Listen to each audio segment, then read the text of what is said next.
क्या हो कि अगर डेटिंग ऐप पर आपका मैच किसी बंगाली महिला या पुरुष से हो जाए। कुछ देर चैट करने के बाद आप दोनों मिलने का फैसला करें, लेकिन जैसे ही डेट पर आपकी नज़र उस शख्स से मिले, अगले ही पल आपको पता चले कि आप किसी सुपारी या एक बेजान गुड्डे में तब्दील हो चुके हों। डर लग रहा है, लेकिन इस तरह की कहानियां आपने अपने आसपास जरूर सुनी होंगी। हमारी दादियां, नानियां और कई बार तो मजाक में हमारे दोस्त भी इस तरह की बातें अक्सर करते नजर आते हैं। सालों से हम ऐसा सुनते आ रहे हैं कि बंगाल के लोग जादू जानते हैं, उनकी आंखों में मत देखना, तुम्हारा वशीकरण हो जाएगा, उनका दिया कुछ मत खाना, क्या पता जादू किया हुआ हो। नमस्कार, मेरा नाम है राहुल खंडालकर और आप देख रहे हैं न्यूज घराना की खास सीरीज ब्लैक बॉक्स।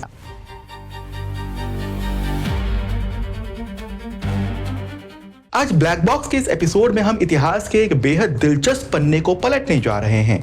हम पड़ताल करने जा रहे हैं कि क्यों पश्चिम बंगाल के लोगों के साथ अक्सर वशीकरण, काला जादू, तंत्र विद्या और रहस्यमय शक्तियों जैसे शब्दों को जोड़ा जाता है। इसके पीछे कोई सच्चाई भी है या ये एक महज अफवाह मात्र है? इस सवाल का जवाब खोजने के लिए हमें सबसे पहले उस परंपरा को समझना होगा जिससे ये धारणा जन्म लेती है, यानी कि तंत्र परंपरा। 6वीं से 12वीं सदी के बीच भारत में तांत्रिक परंपराओं का विस्तार हुआ और पूर्वी भारत इसके प्रमुख केंद्रों में शामिल था।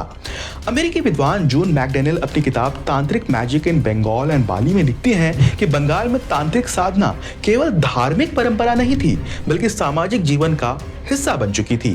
बंगाल में शक्ति पूजा और श्मशान साधना की परंपरा ने इन चीजों को और ज्यादा रहस्यमय बना दिया। धर्म इतिहासकार ह्यूज बी अर्बन लिखते हैं कि पूर्वी भारत में कई तांत्रिक अनुष्ठान रात और श्मशान से जुड़े थे, जिन्हें बाहरी लोग अक्सर भयावह समझ लिया करते थे। लेकिन केवल धार्मिक परंपरा किसी क्षेत्र को काला जादू का केंद्र नहीं बनाती थी। इस धारणा को फैलाने के लिए एक और बड़ा कारक था, औपनिवेशिक व्याख्या। 19वीं सदी में जब ब्रिटिश मिशनरी, प्रशासक और यात्री भारत आए तो उन्होंने भारतीय धार्मिक परंपराओं पर विस्तार से लिखना शुरू किया। लेकिन इन लेखनों में कई बार भारतीय परंपराओं को उनके सांस्कृतिक संदर्भ में समझने के बजाय उन्हें पश्चिमी दृष्टिकोण से परिभाषित किया गया। ब्रिटिश न्यायविद विद्वान सर जॉन वॉड्रॉफ ने अपनी प्रसिद्ध किताब शक्ति और शक्ता में तर्क दिया कि तंत्र एक गहरी दार्शनिक और आध्यात्मिक प्रणाली है, लेकिन औपनिवेशिक दौर के कई लेखकों ने इसे सनसनीखेज तरीके से प्रस्तुत किया। 19वीं सदी के मिशनरी लेखन और यात्रा वृत्तांतों में बंगाल की तांत्रिक साधनाओं को अक्सर रहस्यमयी, गुप्त और कभी-कभी तो खतरनाक बताकर चित्रित किया गया। बौद्ध तांत्रिक परंपराओं पर शोध करने वाले इतिहासकार रोनाल्ड एम डेविडसन अपनी किताब इंडियन हिस्टोरिक बुद्धिज्म में बताते हैं कि मध्यकालीन पूर्वी भारत और विशेष रूप से बंगाल और बिहार में तांत्रिक बौद्ध परंपराओं का एक प्रमुख केंद्र था।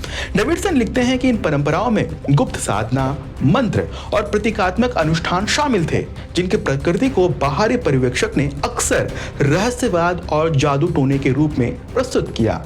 इसी तरह इतिहासकार डेविड गॉर्डन व्हाइट अपनी किताब तंत्र इन प्रैक्टिस में बताते हैं कि तंत्र की कई साधनाएं प्रतीकात्मक और आध्यात्मिक अर्थ रखती थी, लेकिन जब उन्हें संदर्भ से अलग करके देखा गया तो वे बाहरी लोगों को रहस्यमयी और डरावनी प्रतीत हुई। इसके साथ ही बंगाल की लोक संस्कृति ने भी इस छवि को मजबूत करने में एक बड़ी भूमिका निभाई। बंगाल के ग्रामीण समाज में सदियों से भूत प्रेत और अदृश्य शक्तियों की कहानियां लोक कथाओं का हिस्सा रही हैं। ग्रामीण बंगाल की सांस्कृतिक कल्पना में अलौकिक शक्तियों का विश्वास लंबे समय से मौजूद रहा है। इन लोक कथाओं में शाकचुन्नी, पेटनी और ब्रह्मदैत्य जैसे पात्रों का जिक्र मिलता है, जिन्हें अक्सर अदृश्य शक्तियों के रूप में देखा जाता था। इसके साथ ही ग्रामीण क्षेत्रों में ओझा और तांत्रिकों की एक सहज सामाजिक भूमिका थी। लोग आमतौर पर बीमारी, नजर या अनजानी समस्याओं के समाधान के लिए इन साधुकों के पास अक्सर चले जाया करते थे। वक्त के साथ मीडिया और सोशल मीडिया ने इस दावे को और बल दिया, जिसमें मसाले और टीआरपी की होड़ ज्यादा और फैक्ट चेकिंग व सच्चाई कम होती गई, जिसने इन दावों को और खतरनाक बना दिया। समय के साथ तांत्रिक परंपरा, लोक विद्या और औपनिवेशिक लेखनों का यह मिश्रण बंगाल की एक ऐसी छवि बनाने लगा जो वास्तविकता से कहीं अधिक रहस्यमयी और भयावह दिखाई देती थी। इतिहास की यही विशेषता है कि कई बार धारणा और वास्तविकता के बीच की दूरी बहुत बड़ी हो जाती है। बंगाल की तांत्रिक परंपरा एक आध्यात्मिक और सांस्कृतिक धारा थी, लेकिन समय के साथ उसे काले जादू की छवि से जोड़ दिया गया। अब सवाल ये है कि क्या इन दावों में कोई सच्चाई भी है या फिर वक्त के साथ बनाई गई ये एक महज दंत कथाएं हैं। आप क्या सोचते हैं, अपनी राय हमें कमेंट बॉक्स में जरूर बताएं। अगर ये वीडियो पसंद आया हो तो इसे लाइक और शेयर करना ना भूलें। इसी तरह के वीडियोस के लिए न्यूज़ घरानों को फॉलो और सब्सक्राइब कर हमारा मनोबल बढ़ाएं। धन्यवाद।